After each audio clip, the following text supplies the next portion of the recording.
the principle of dependent origination and the philosophy of non-self. Imagine this. Amidst the deep currents of human thought, the Buddha Gautama revealed a profound truth that shook the foundations of the world. He declared that there is no eternal essence, no immortal soul, and no absolute underpinning all existence. Instead, he saw the world as a web of dependent origination, a dynamic network where all phenomena arise, exist, and transform based on interdependent conditions. This perspective was a radical departure from the Upanishadic philosophy of his time. The sages of the Upanishads believed in the eternal soul, Atman, asserting that all souls merge with a supreme entity called Brahman, the cosmic soul. They taught that liberation lay in recognizing this unity, transcending the distinctions of the phenomenal world which they deemed an illusion. But the Buddha firmly rejected this view. He proclaimed there was no immortal soul, no absolute reality behind all things. The world, he taught, is not founded on a static, unchanging entity. On the contrary, every phenomenon is impermanent, lacking inherent selfhood and part of an ever-flowing stream of change. The Buddha explained that the principle of dependent origination, paticca samuppada, shapes all existence. There is no singular thread that binds all things together. Instead, phenomena exist in mutual dependence, arising and passing away. This, he declared, is the essence of life, not a state of stillness, but a continuous, unending flow. The Buddha was not concerned with constructing a theoretical framework about the nature of the universe. He was a pragmatic teacher, focused on guiding people toward liberation from suffering. However, after his passing, the monks who followed him systematically organized his teachings. They meticulously analyzed the phenomena he referred to as dhammas, the components of existence, into detailed lists and categories. For the Buddha, these dhammas were the elements of life itself. Yet later scholars, in their pursuit of academic rigor, transformed them into numbers and definitions, gradually obscuring the vibrant, experiential reality of human suffering and awareness. The Buddha's philosophy reminds us that the world does not require an absolute to exist. It is the delicate interplay of dependent origination, the relentless transformation of phenomena, that defines the true nature of life. Within this reality, nothing is permanent, not even the self we so often cling to as our identity.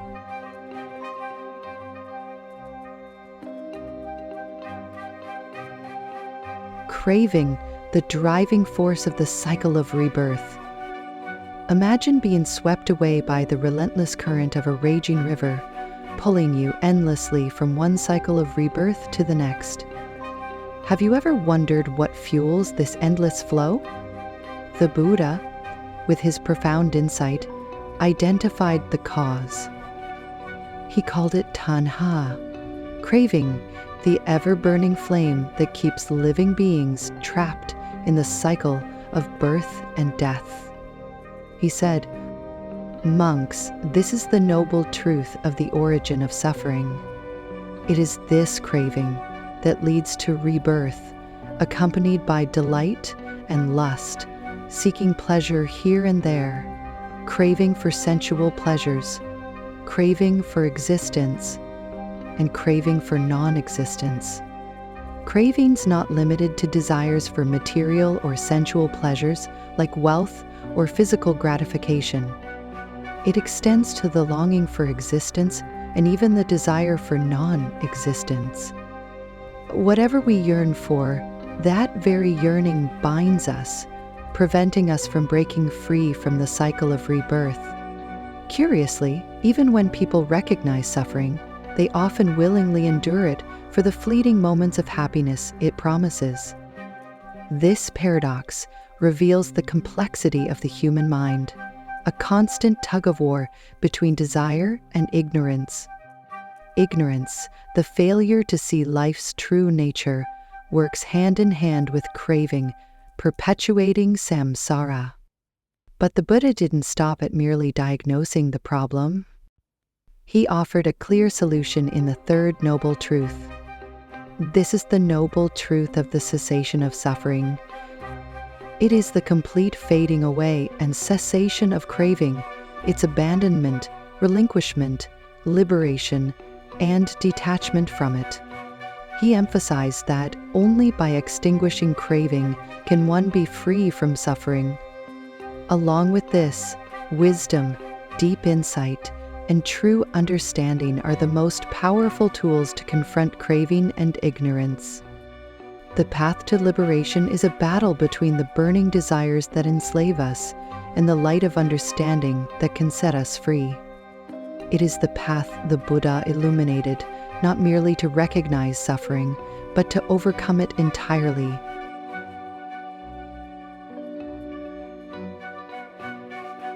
The path to liberation, the Noble Eightfold Path.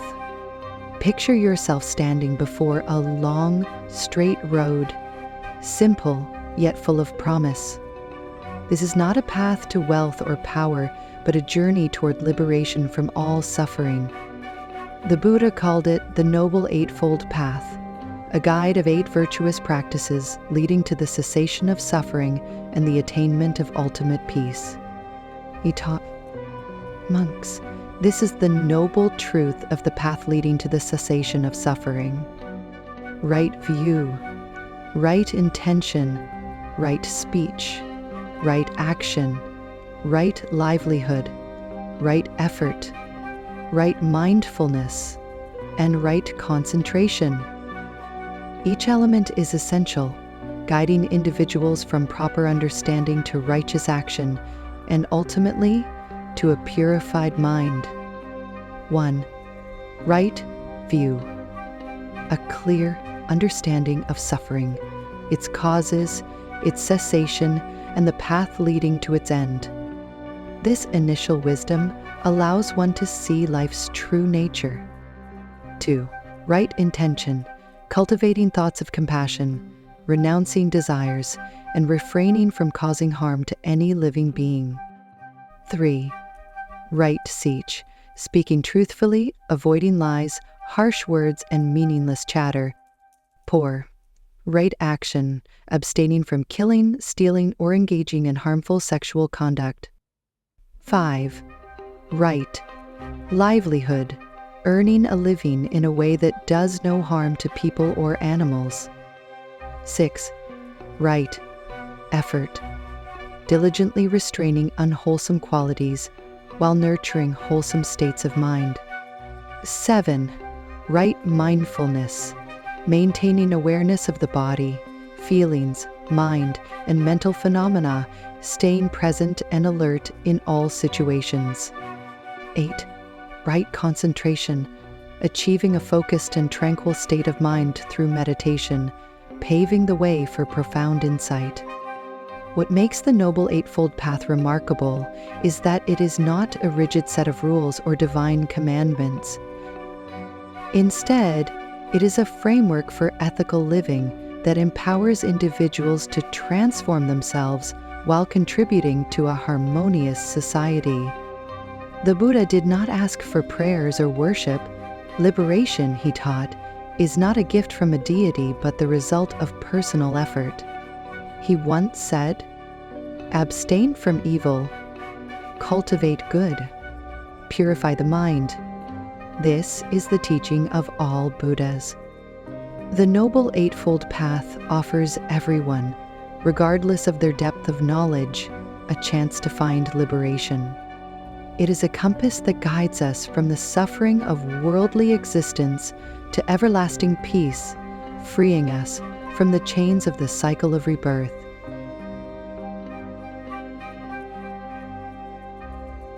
Nirvana, the ultimate liberation. Close your eyes and imagine standing before a gateway, beyond it lies a place free of suffering, free of attachment, and free of the endless cycle of rebirth. The Buddha called this state Nirvana, the ultimate liberation, transcending all pain and the ceaseless rounds of existence. Unlike many religions of his time, which taught about an eternal soul merging with a god or a supreme self, the Buddha rejected the idea of a soul entirely. He did not seek a realm where the soul would reside after liberation, for he taught that there is no soul to begin with. Instead, Nirvana is the cessation of all suffering, the complete end of the cycle of rebirth. As he once said, "I do not destroy anything except suffering in this world." Nirvana is not a state that is created or brought into being. It is entirely independent of conditions. While all existence within the cycle of rebirth is conditioned, arising from causes, Nirvana is unconditioned. It is the complete extinguishing of the flames of craving, aversion, and ignorance. But Nirvana is more than just the absence of suffering. The Buddha described it as peace, the highest bliss, the deathless, and absolute purity. However, even the desire for liberation must be abandoned to reach it. He taught, "When I rushed, I was swept away. When I lingered, I sank. Only when I neither hurried nor delayed did I cross the sea of suffering." Nirvana is described in two stages. 1. Nirvana in this life. This occurs when a liberated person is still alive, but has eradicated all defilements and no longer generates new karma. Such a person is filled with compassion for all beings, yet remains unattached to anything. 2. Final nirvana after death. When the 5 aggregates, form, feelings, perceptions, mental formations, and consciousness dissolve, the liberated one transcends all realms of existence entirely. The Buddha likened this state to a flame that has gone out. When a fire is extinguished, one cannot say where it has gone. In the same way, a fully liberated being is unfathomable, boundless, and beyond all measures. Nirvana is not a place, nor is it something that can be grasped by conceptual thought. It is absolute freedom, a state beyond all that we can comprehend. Yet, out of his boundless compassion, the Buddha illuminated the path so that anyone, even the humblest of beings, can aspire to this radiant liberation. Nirvana is the answer to humanity's suffering,